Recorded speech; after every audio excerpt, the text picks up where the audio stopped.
zoals ik al zei, Fred Again is een sterproducer en hij is erbij. Hi Fred. Yo, what's good? How are you? I'm good. I was enjoying trying to work out how many of the words I could understand. I'd totally forgotten you'd be speaking a whole other language, so you started speaking. Yeah, because for some people, we've talked to each other a couple times now, and most of the time I always speak English. You've never heard me speak Dutch. Yeah. That was a whole new thing. So, what is your favorite place to listen to music?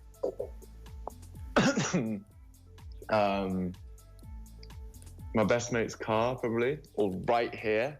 Oh, This is my flat, and my best mate's car has just had a lot of very good listening sessions in it. Yeah. We drove back from Glastonbury when Glastonbury last happened, which would have been 2 years ago, and we'd all got 4 days of like absolutely savaging ourselves like with everything, and we were driving back, and I played the best DJ set I've ever played to this day ever. Like 2.5 hours of just absolute ending.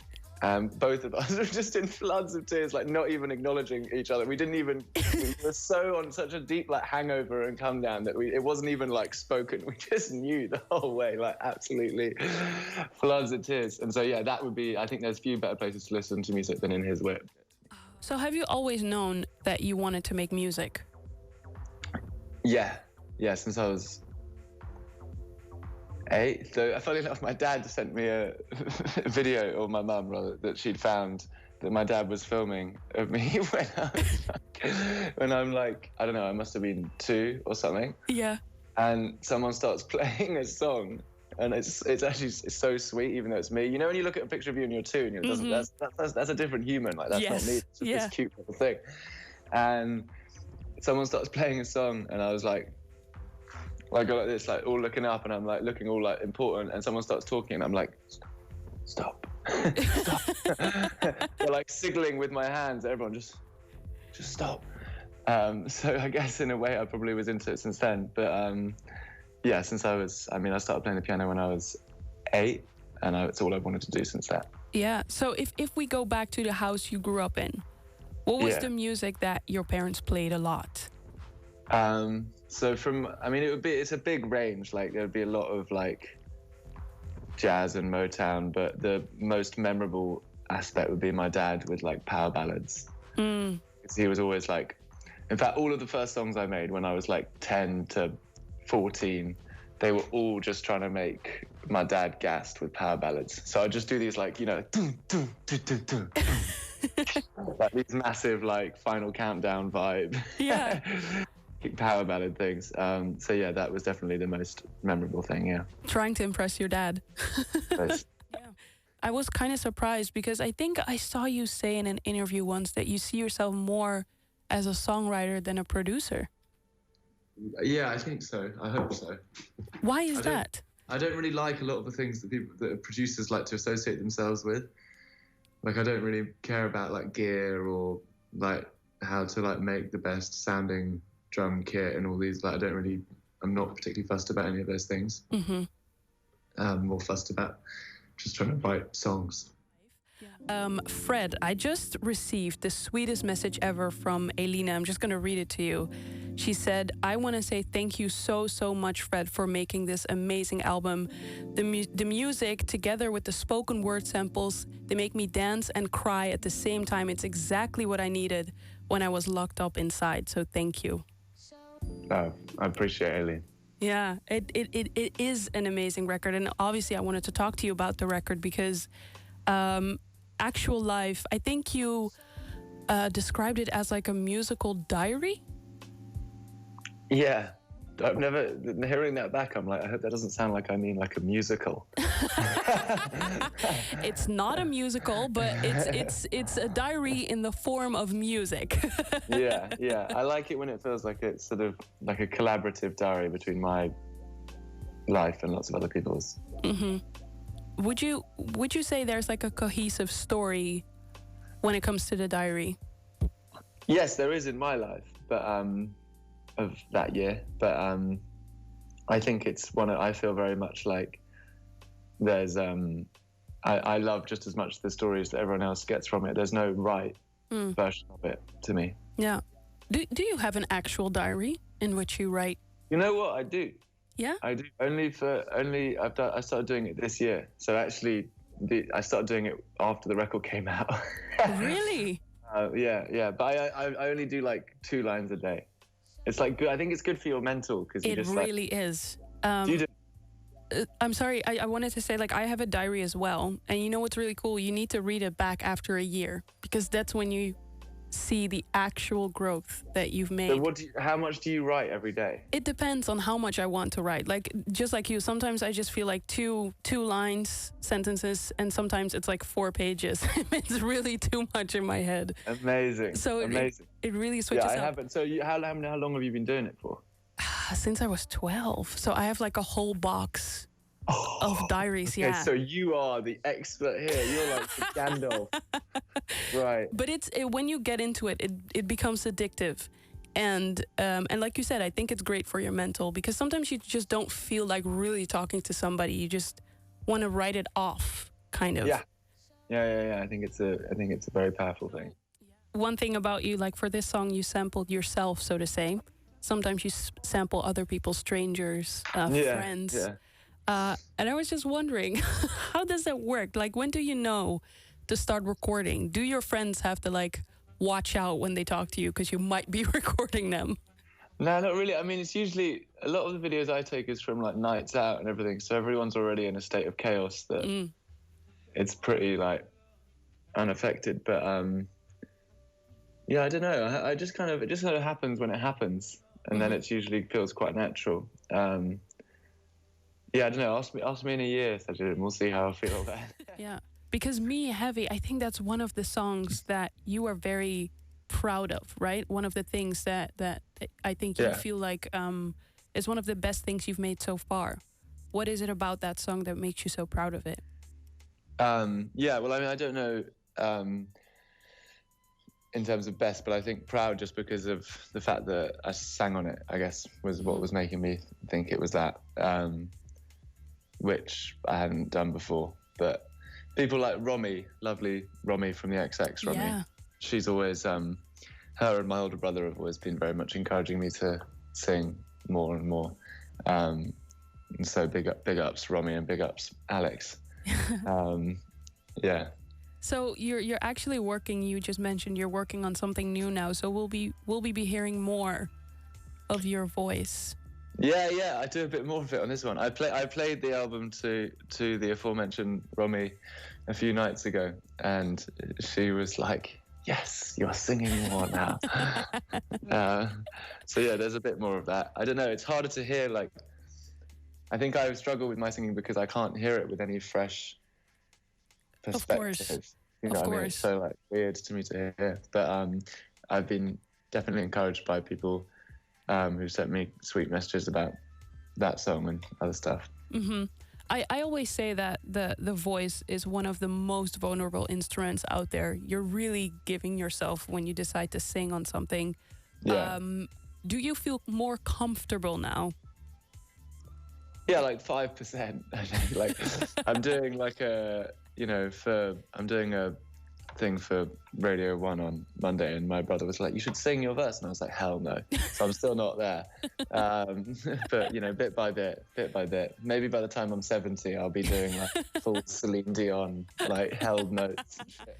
And Fred, I don't want to put you on the spot, but I just got a message from Simon who says, "I've been watching all night and I'm really wondering what Fred was playing on the piano during the songs. Can he play a bit for us?" Yeah, happily. I mean, I was playing, I'm trying to remember. Generally, I've just been playing along. The only thing that, because there was a moment.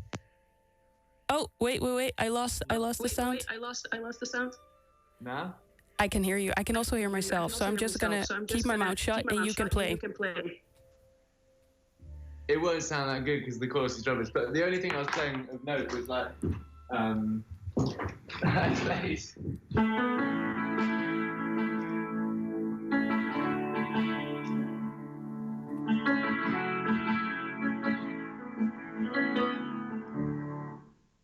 which is Why did you stop? Well, because I was sounding very good. Like I don't know what the sound quality is like and all that, but yeah, that's Beth Rest by Bon Iver, which was working over the. There was like 4 songs we played in a row that were all in A major. And so, by complete coincidence, or actually, Sajid, maybe you did that totally on purpose. Maybe you were mixing in key without me even knowing it. I really didn't. I really didn't. So it was pure coincidence. Yeah. So like, there's a bunch of songs that I was just playing other bits and bobs over. We'll do one of these again, and I'll have the piano plugged in. Okay.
Yeah.